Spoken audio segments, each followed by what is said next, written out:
Bakit kailangan nating pag-aralan ang kontemporaryong issue?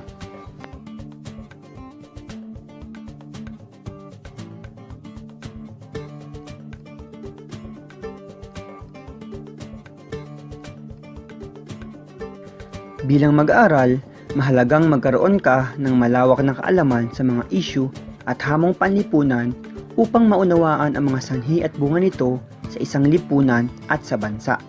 Sabi nga nila, lamang ang may alam.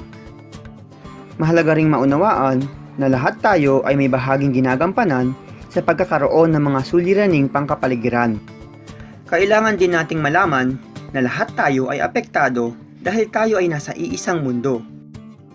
Sa ayaw at sa gusto natin, kailangan tayo magtulungan upang alagaan ang ating nag-iisang tahanan.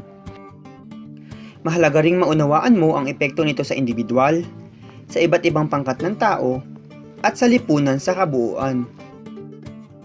Mas makikilala mo ang iyong sarili sapagkat mas maiintindihan mo ang mundong ginagalawan gamit ang kasalukuyang konteksto. At higit sa lahat, nakakatulong din ito upang maging aktibong bahagi ka ng mga programa at pulisiyang naglalayong bigyan ng katugunan ang mga suliranin. Sabi nga ng ating pambansang bayani, ang kabataan ang pag-asa ng bayan. Ang mga mamamayang mulat at tumutugon sa kanilang mga tungkulin ay kailangan sa pagkamit ng ganap na transformasyon ng individual at lipunan. Sa pag-aaral ng kontemporaryong issue, marami ang sinasaalang-alang. Nariyan na kung gaano ito kahalaga? Paano ito makaaapekto? Sino-sino ang maaapektuhan? At paano ito maaaring tignan ng mga tao? Kaya narito ang ilan sa mga kasanayang kailangan sa pag-aaral ng kontemporaryong issue.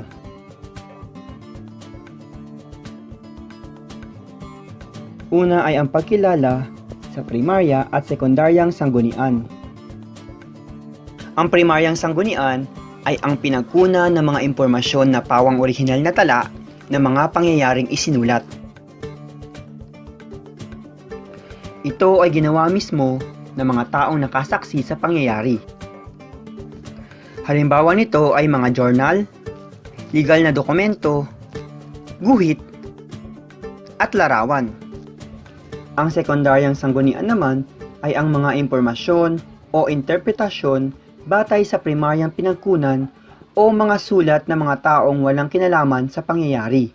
Hindi nila nasaksihan ang pangyayari, ngunit nalaman nila sa iba. Halimbawa nito ay ang mga aklat, biography, articles, at komentaryo na hango sa mga primaryang sanggunian. Ang ikalawang kasanayan ay ang pagtukoy sa katotohanan at opinyon. Ang katotohanan ay mga totoong pahayag na pinatutunayan ng mga aktual na datos. Ito ay nangyayari, may batayan at tiyak. Samantalang ang opinyon naman ay nagpapahiwatig ng saloobin at kaisipan ng tao tungkol sa inilahad na katotohanan. Ito ay maaaring palapalagay, kuro-kuro, o haka-haka lamang na hindi pa napapatunayan. Bukod sa opinyon at katotohanan, kailangan alam din nating salain kung ano ang totoo o legit at kung ano ang gawa-gawa lamang at walang batayan. Tinatawag natin itong fake news. Mag-ingat tayo, lalo na sa mga nakikita o nababasa natin sa social media. Hindi lahat ng mga ito ay totoo. Ang ikatlong kasanayan ay ang pagtukoy sa pagkiling. Sa pagsusuri ng mga impormasyong may kaugnayan sa agham panlipunan, kailangang malaman kung ito'y walang kinikilingan. Ang pahayag dapat ay balanse at pantay. Ang huling kasanayan ay ang pagbuo ng hinuha, paglalahat, at konklusyon. Ang hinuha ay pinag-isipang hula o educated guess tungkol sa isang bagay. Hindi nagmini-mini-mo. Ang paglalahat naman ay ang hakbang kung saan binubuo ang mga ugnayan ng mga hindi magkakaugnay na impormasyon bago makagawa ng konklusyon. Ang konklusyon naman ay ang desisyon o opinyong nabuo pagkatapos ng pag-aaral, obserbasyon, at pagsusuri ng mga ebidensya o kaalaman. At dyan natatapos ang ating aralin. Maraming salamat sa inyong panonood. Hanggang sa muli!